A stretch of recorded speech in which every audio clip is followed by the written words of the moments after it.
In the remote wilderness of Maine, 3 women operated what appeared to be a religious sanctuary for over 30 years. 600 women entered seeking spiritual healing. Fewer than half ever returned home. Those who did came back, changed. The Maine State Archives contain testimony from one survivor that was so disturbing. Authorities refused to make it public for over a century. Tonight, we reveal what really happened behind the stone walls of the Convent of Eternal Tears. Before we continue with the story of the Convent of Eternal Tears, this channel isn't for everyone. It's only for the bravest souls who dare to uncover the darkest chapters of American history. If you have the courage to hear what really happened in the shadows of our past, hit that subscribe button and let us know in the comments what state you're listening from. Are you brave enough to join our community of true mystery seekers? Let's find out together. What makes this story particularly chilling is that it wasn't driven by religious fanaticism or supernatural forces, but by something far more terrifying: the calculated pursuit of knowledge at any human cost, hidden behind a facade of Christian charity. In the late 18th century, the District of Maine was still part of Massachusetts, a wilderness territory where isolated communities struggled to survive harsh winters and even harsher realities. The coastal town of Millbridge, with a population of barely 300 souls, served as a trading post for lumber merchants and fishermen brave enough to navigate the treacherous waters of the Atlantic.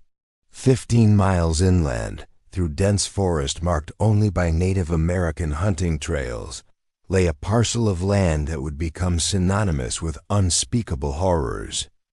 The Ashford women arrived in Millbridge on a gray October morning in 1798.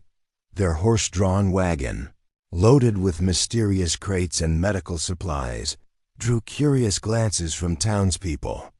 Mother Superior Agatha Ashford stepped down from the wagon with the bearing of European nobility. A striking woman in her early 40s with silver-streaked auburn hair and penetrating gray eyes that seemed to catalog every detail of her surroundings. Her voice carried the refined accent of educated English society, and her manner suggested someone accustomed to command and absolute obedience. Sister Prudence Ashford emerged next to tall, gaunt woman of 30 with alabaster skin and hands that moved with the precise grace of a master craftsman. Her fingers were long and pale, with an unusual steadiness that would later prove essential to her gruesome work. Unlike her superior, Prudence spoke little, observing the world through pale blue eyes that revealed nothing of her thoughts. When she did speak, her voice held traces of a Scottish accent, cultured but with an underlying coldness that made even hardened frontiersmen uncomfortable. The youngest of the trio, novice Temperance Ashford, appeared to be barely past 22 years. She possessed a haunting beauty that drew immediate attention: raven black hair, porcelain skin, and dark eyes that seemed to hold ancient secrets. But there was something unsettling about her beauty, a quality that made mothers instinctively pull their children closer when she passed. Her smile never reached her eyes, and she had an unnerving habit of studying people as if they were specimens in a collection. The Ashford women claimed to be Anglican nuns fleeing religious persecution in England, seeking to establish a new order in the American wilderness. They carried impressive letters of recommendation from English church officials, documents that would later be revealed as masterful forgeries. Their story was compelling enough to satisfy the Protestant community of Millbridge, who viewed the presence of educated religious women as a civilizing influence on their rough frontier settlement. With gold coins that seemed inexhaustible, the sisters purchased nearly 200 acres of remote forest land from a grateful widow who had struggled to pay her late husband's debts. The price they paid, 3 times the land's assessed value, raised eyebrows but also ensured enthusiastic cooperation from local authorities. They immediately hired every available carpenter, mason, and laborer in the region to construct their religious retreat. The building that rose from the wilderness over the following 8 months was unlike any religious structure the workers had ever seen. It was 3 stories of gray stone quarried from the nearby coast, with walls thick enough to muffle any sound from within. The windows were unusually small and positioned high on the walls, making it impossible to see inside from ground level. Most peculiar was the basement level, which required extensive excavation and reinforced foundations far beyond what would be needed for simple storage. When questioned about the unusual architecture, Mother Superior Agatha explained with a serene smile that penitence requires solitude, and solitude requires proper containment. Our sisters in England have learned that spiritual healing is most effective when the penitent is completely removed from worldly distractions. The explanation satisfied most listeners, though some of the older workers privately wondered why a house of God needed to look so much like a fortress.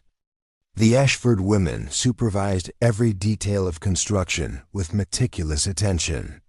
They insisted on specific modifications that seemed strange to the builders: reinforced doors with heavy locks, drainage systems that could handle large volumes of liquid, and ventilation shafts that seemed more appropriate for a medical facility than a convent. When workers asked about these features, the sisters cited their experience with similar religious institutions in Europe, claiming these were standard accommodations for intensive spiritual counseling. Dr. Samuel Hartwell, the circuit physician who traveled between frontier settlements, became one of the sisters' earliest and most enthusiastic supporters. A man in his 50s with a reputation for progressive medical thinking, Dr. Hartwell was immediately impressed by the sisters' apparent knowledge of feminine psychology and mental disorders. During their first meeting, he was amazed by their sophisticated understanding of conditions that most physicians barely recognized. The sisters possessed remarkable insight into the nature of feminine hysteria and melancholia, he wrote in his journal. Their methods, while unconventional, are based on sound medical principles that I fear are decades ahead of current American practice. They speak of techniques for addressing the root causes of mental disturbance rather than merely treating symptoms. What Dr. Hartwell didn't record in his official journal was the private conversation he had with Mother Superior Agatha about the financial arrangements for their collaboration. In exchange for referring difficult cases to the convent and providing medical supplies through his connections, Dr. Hartwell would receive a substantial monthly payment and access to detailed case studies that could advance his own medical career. For a physician struggling to make a living on the frontier, it was an offer too valuable to refuse. The convent's reputation spread throughout the territory with remarkable speed. Families from settlements as far as Portsmouth, Portland, and even Boston began hearing whispered recommendations about the Ashford sisters' miraculous ability to transform troublesome women into model citizens. The cost was steep: $20 silver for a month's treatment, $50 for 3 months, and $100 for what they called complete reformation. But for desperate families dealing with scandalous daughters or hysterical wives, it seemed a small price to pay for peace and respectability. The types of women sent to the Convent of Eternal Tears reflected the social anxieties of early 19th century America. Unmarried mothers who refused to reveal their lovers' identities arrived, alongside wives who had publicly challenged their husband's authority. Daughters who rejected arranged marriages were delivered to the same institution that received women who had shown too much interest in books or politics. The common thread was defiance women who had somehow stepped outside the narrow boundaries of acceptable feminine behavior. Religious tensions of the era also played a role in the convent's clientele. Puritan families occasionally sent daughters who had shown interest in Anglican or Methodist teachings, while Anglican families disposed of daughters attracted to the emotional fervor of Baptist revival meetings. The Ashford sisters accepted all denominations with equal enthusiasm, claiming their methods transcended sectarian differences through the universal power of Christian discipline. The first indication that something was fundamentally wrong at the Convent of Eternal Tears came on a bitter February night in 1803, when young Thomas Brewster was hunting in the forest surrounding the mysterious institution. The 20-year-old trapper had been tracking a wounded deer for hours through the snow-laden wilderness, when unusual sounds drew his attention toward the stone building that loomed dark against the winter sky. Thomas had grown up in these woods and knew every natural sound: the crack of ice-laden branches, the distant howl of wolves, the whisper of wind through pine needles. But what he heard that night was different, deeply wrong, and unmistakably human. Through the snow-heavy air came screaming that rose and fell in waves, sometimes dying to desperate whimpers, before exploding again into raw, primal shrieks of agony that made his blood freeze in his veins. Abandoning his wounded prey, Thomas crept closer to the convent, his heart pounding as the terrible sounds continued. The building appeared completely dark from the outside, but as he circled toward the rear, he noticed a faint glow emanating from basement windows that were partially hidden by snowdrifts. The screaming grew louder as he approached, and with it came other sounds: the clink of metal instruments, urgent whispered conversations, and something that sounded disturbingly like sawing. Through a partially frosted basement window, Thomas glimpsed a scene that would haunt him for the rest of his life. The basement had been converted into what could only be described as a surgical theater, brilliantly illuminated by dozens of oil lamps and candles that cast dancing shadows on the stone walls. A woman was secured to a wooden table with leather restraints, her head held immobile by a metal apparatus that looked more like a torture device than medical equipment. Sister Prudence stood over the restrained woman, her usually pale face flushed with concentration, as she manipulated what appeared to be a long, thin metal rod. The patient's head had been partially shaved, revealing a pale scalp marked with dark lines drawn in ink. Most horrifying of all, there was clearly an opening in the woman's skull. Thomas could see the gleam of exposed bone and something darker underneath that he realized with sick horror was brain tissue. The screaming woman's eyes were wide with terror and pain. But what made the scene even more nightmarish was the clinical detachment of her tormentors.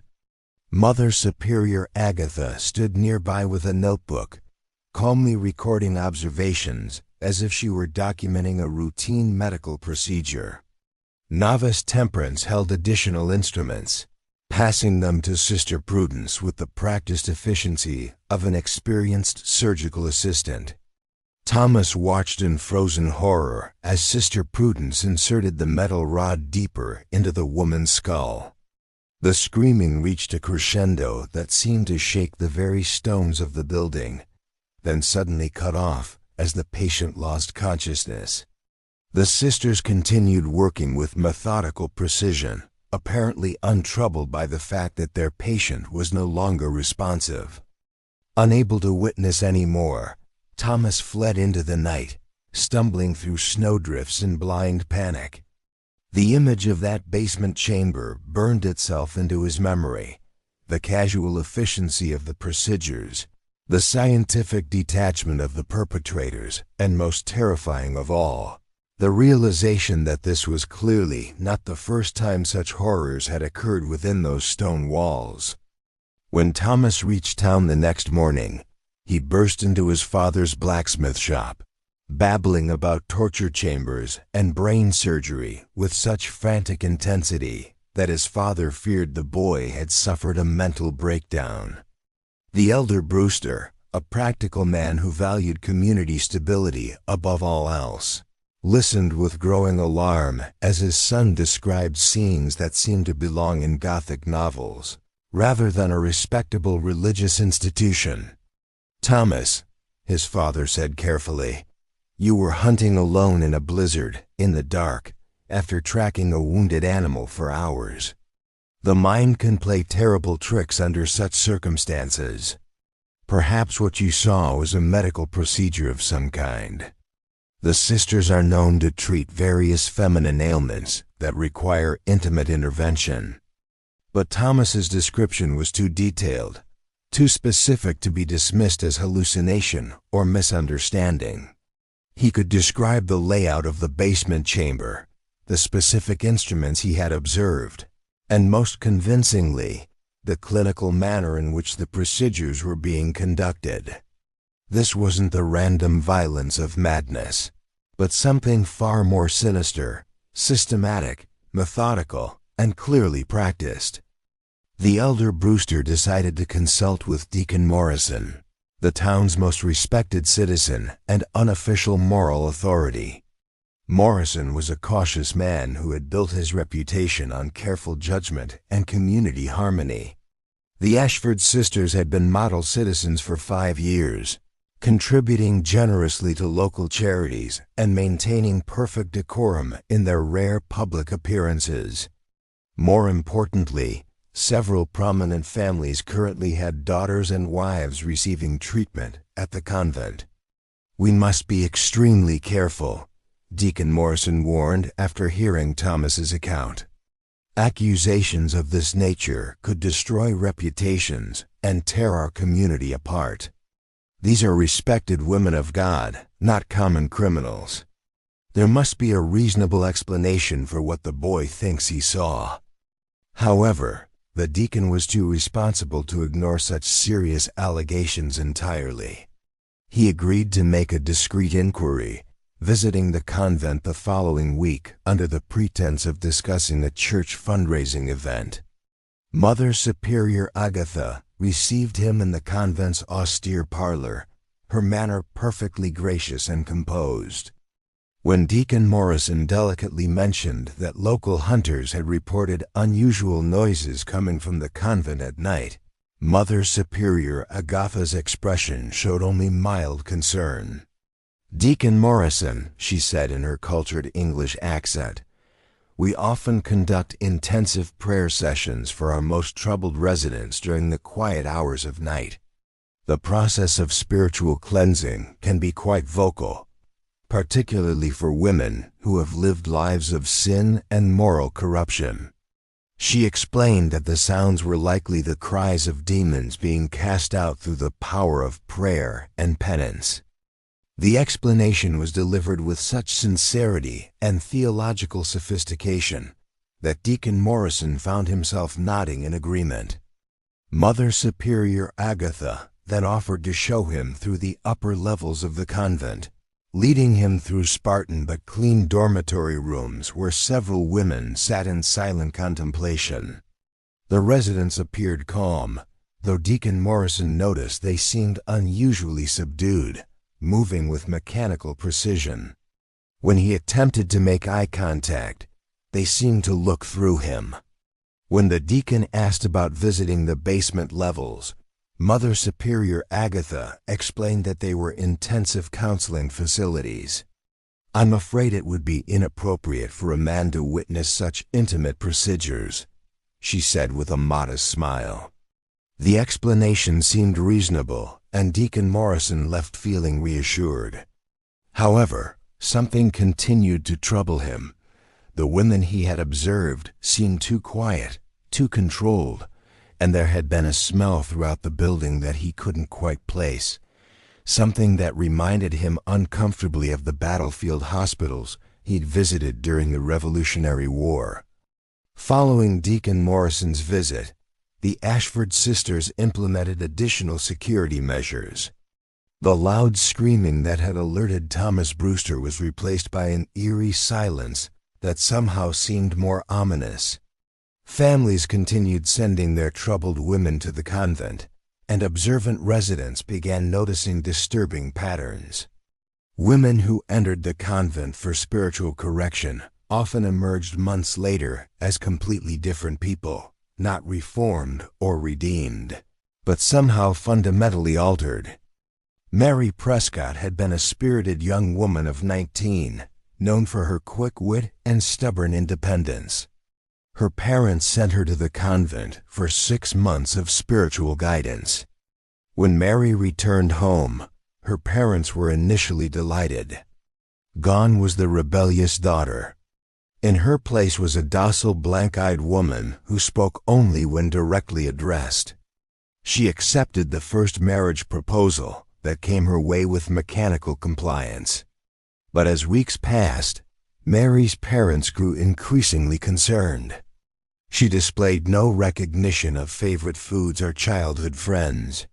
She showed no emotional reaction to anything, neither joy nor sorrow, pleasure nor pain. Dr. Hartwell praised the sister's work as a complete success, declaring that the rebellious spirit that caused her family such distress has been completely eliminated. However, Mary's mother noticed unusual scars on her daughter's scalp, hidden by her hair.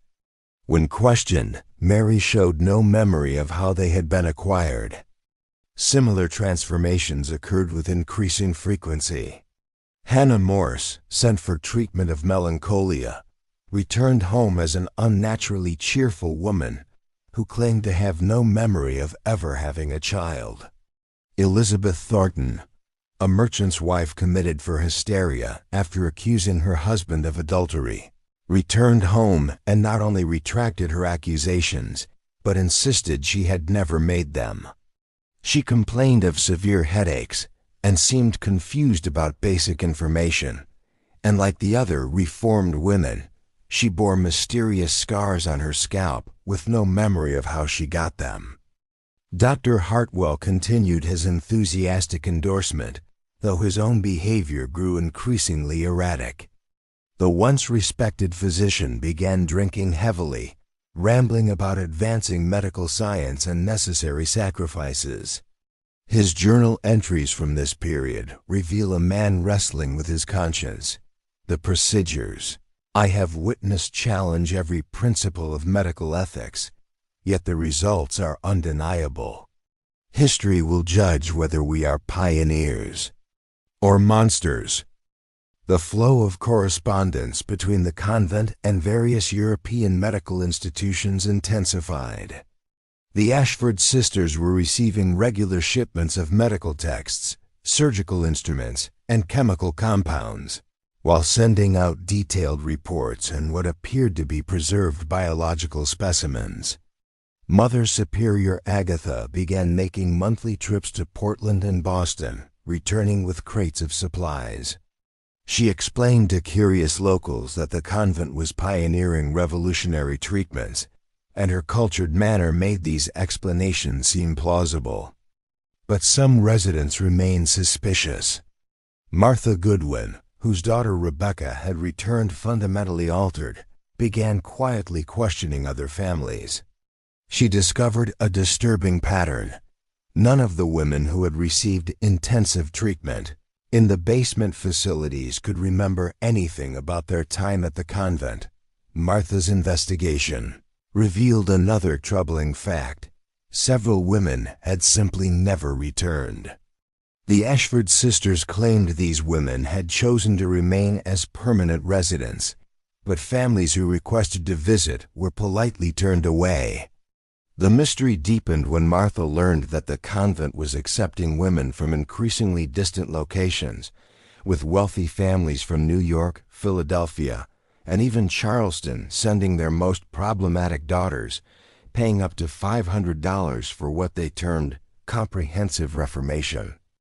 As the convent entered its second decade, the Ashford sisters established themselves as recognized authorities on feminine mental disorders. Their carefully crafted reputation attracted attention from prominent physicians, including Dr. Jonathan Whitmore of Harvard Medical School, who maintained a regular exchange of letters with them. In his communications, he expressed amazement. "Your documentation of behavioral modification techniques surpasses anything I have encountered. The precision with which you correlate specific physical interventions with predictable personality changes suggests a level of understanding that our profession will not achieve for decades." What Dr. Whitmore didn't realize was that he was reading clinical descriptions of primitive forms of lobotomy, trepanation, and systematic brain damage. The sisters' research methodology was disturbingly thorough. They maintained detailed records of each patient before treatment, then documented every aspect of their experimental procedures with scientific precision. Their surgical techniques evolved significantly. Sister Prudence had become remarkably skilled at what she termed targeted cranial intervention, and her detailed anatomical drawings showed a sophisticated understanding of cranial anatomy. The procedures themselves were conducted with clinical detachment. Patients were typically sedated with laudanum, but not enough to eliminate consciousness entirely, so the sisters could monitor the effects of their interventions in real time.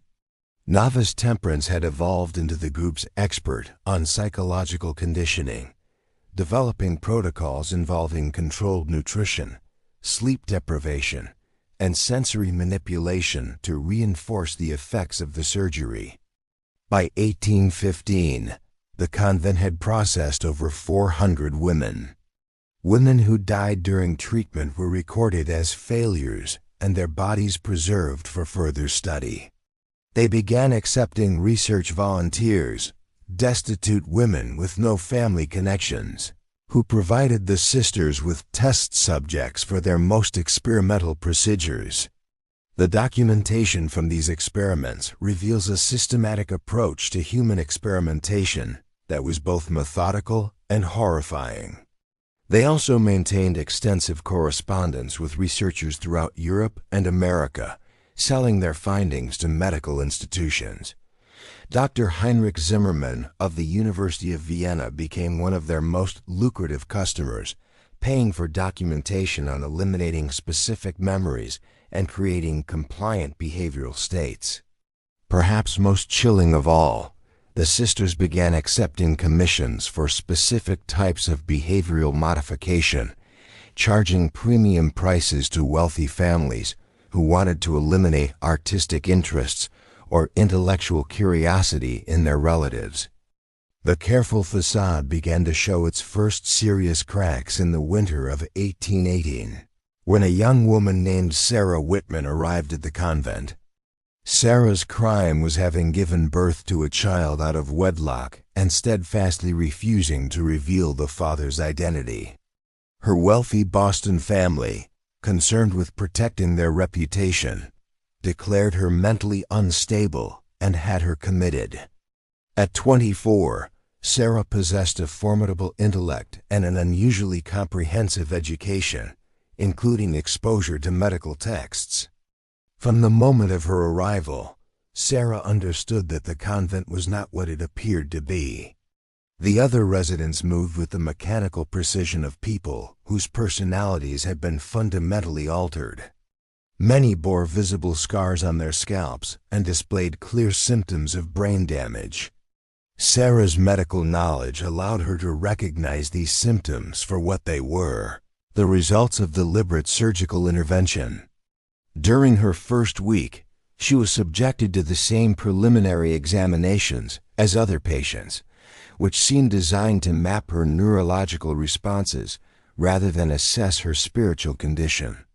Sarah's resistance to their standard conditioning procedures puzzled the sisters. She was placed in solitary confinement, denied adequate food, and subjected to hours of psychological abuse, but she remained defiant. Sister Temperance employed every technique in her arsenal to break Sarah's will, but through it all, Sarah remained alert. She used her time in isolation to mentally map the convent's layout and began documenting her observations in a makeshift journal. Sarah's breakthrough came during a violent thunderstorm in March 1819, when flooding in the basement disrupted the convent's normal operations. In the chaos, she slipped away and began exploring forbidden areas. What she discovered in the basement chambers exceeded her worst fears: operating tables with restraints, collections of bizarre surgical instruments, and most horrifying of all, preserved specimens of human brain tissue floating in glass jars, each carefully labeled with patient names and procedural notes. The surgical records documented deliberate brain damage inflicted with scientific precision. Most damning of all, Sarah discovered correspondence files containing letters from European physicians purchasing the sisters' research data. Armed with this knowledge and samples of documentation she managed to conceal on her person, Sarah began planning her escape. She knew she was scheduled for intensive treatment within days and understood what that meant. Her window of opportunity was closing rapidly. The escape attempt came on a moonless night in early April 1819, when Sarah managed to overpower a guard and flee into the surrounding forest. The Ashford sisters immediately organized a massive search, knowing that Sarah possessed information that could destroy them. For 3 harrowing days, she evaded capture, surviving on spring water and edible plants. Just when we thought the horrors of the Maine wilderness couldn't get worse, Sarah's desperate flight through the forest intensifies. If this story is giving you chills, share this video with a friend who loves dark mysteries. Hit that like button to support our content. And don't forget to subscribe to never miss stories like this. Let's discover together what happens when Sarah finally reaches civilization, and the shocking truth begins to unravel. By the 3rd day, Sarah's physical condition was deteriorating rapidly. She was dehydrated, exhausted, and suffering from exposure. Her determination to expose the Ashford sisters' crimes drove her forward. The breakthrough came when she encountered a trapper named Joshua Meadows. Initially suspicious, Joshua's attitude changed when Sarah began describing specific details about the convent that only an insider could know. Her desperation was genuine, her injuries were real, and her story was too detailed to be the product of mental illness. Joshua provided Sarah with food, warm clothing, and safe passage to the sheriff's office in Millbridge. When Sarah Whitman finally reached Sheriff William Hawthorne's office on April 18, 1819, her appearance and wild claims initially met with skepticism. However, Sarah's detailed knowledge of the convent's interior, and more importantly, the crucial documents she had managed to steal, provided concrete evidence. The first document was a surgical log detailing procedures on 23 women. The entries documented operations involving drilling holes in patient skulls and inserting implements to damage specific brain tissues. One chilling entry described a procedure on Margaret Fowler, a 19-year-old committed for excessive reading. The surgical notes documented damaging the brain regions associated with learning, with the stated goal of reducing her interest in books. The post-operative notes concluded with satisfaction that the patient now displays appropriate feminine docility. The second document was a correspondence file with Dr. Heinrich Zimmermann of the University of Vienna, negotiating the purchase of research data. Dr. Zimmermann's letters revealed an international network of researchers purchasing human experimentation data from the Ashford sisters, with universities in Edinburgh, Berlin, and Paris all receiving regular reports. The third document was perhaps the most horrifying, a patient catalog listing over 600 women. The majority were marked reformed and returned. A smaller number were listed as permanent residents. Most troubling of all, Nearly 200 entries were marked simply as expired women who had died during or shortly after experimental procedures. Sheriff Hawthorne, confronted with this overwhelming evidence, realized he was dealing with crimes that exceeded anything in his experience. He immediately organized a raid on the convent, assembling a force of 15 armed men. However, the Ashford sisters had been monitoring the situation. By the time the raiding party reached the convent on the morning of May 2, 1819, they found the building completely abandoned. The sisters had vanished during the night. The search of the abandoned convent revealed a chamber of horrors. The basement contained a fully equipped surgical theater.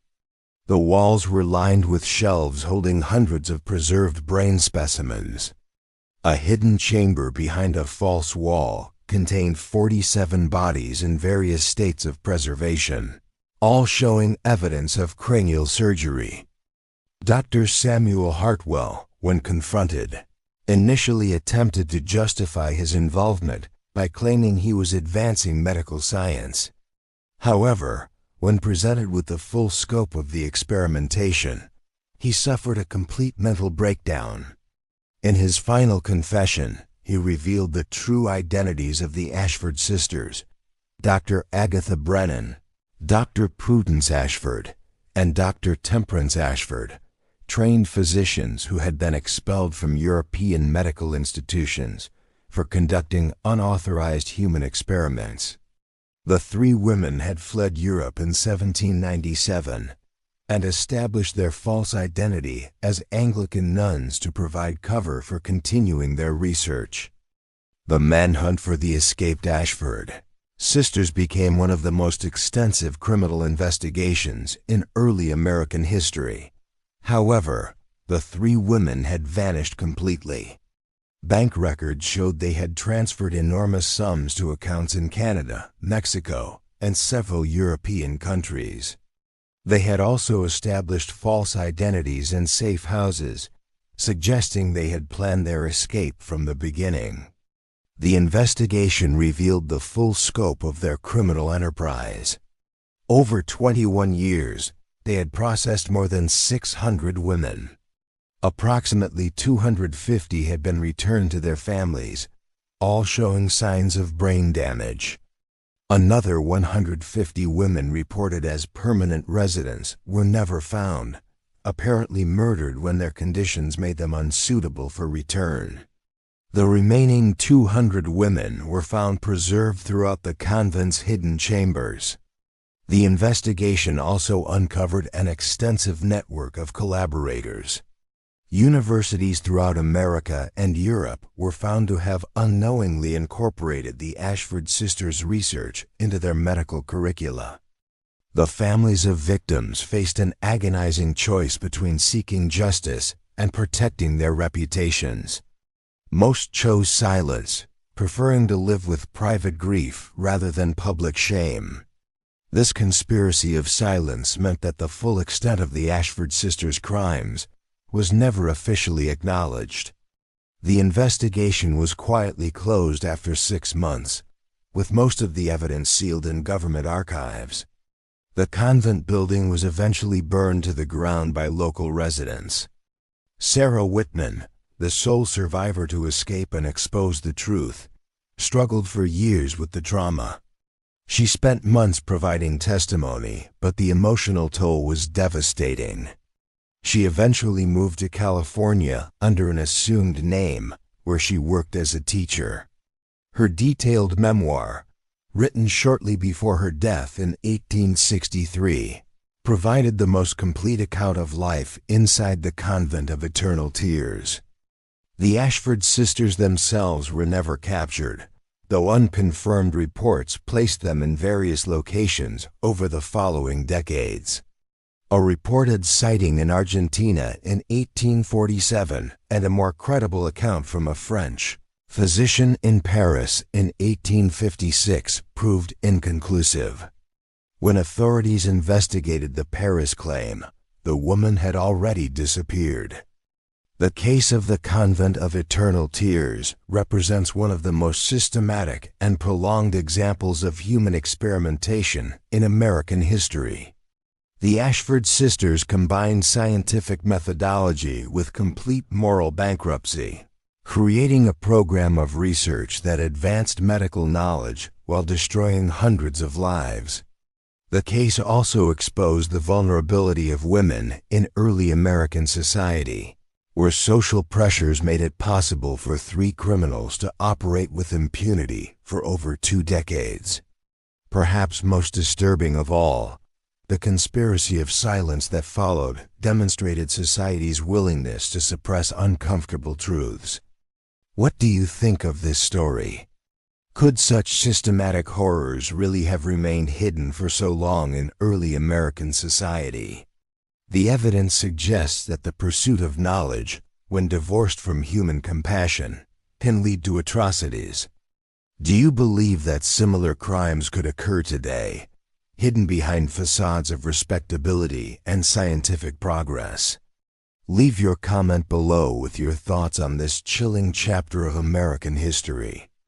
If you enjoyed this tale and want more dark mysteries like this, subscribe, hit the notification bell, and share with someone who loves uncovering the buried secrets of our past.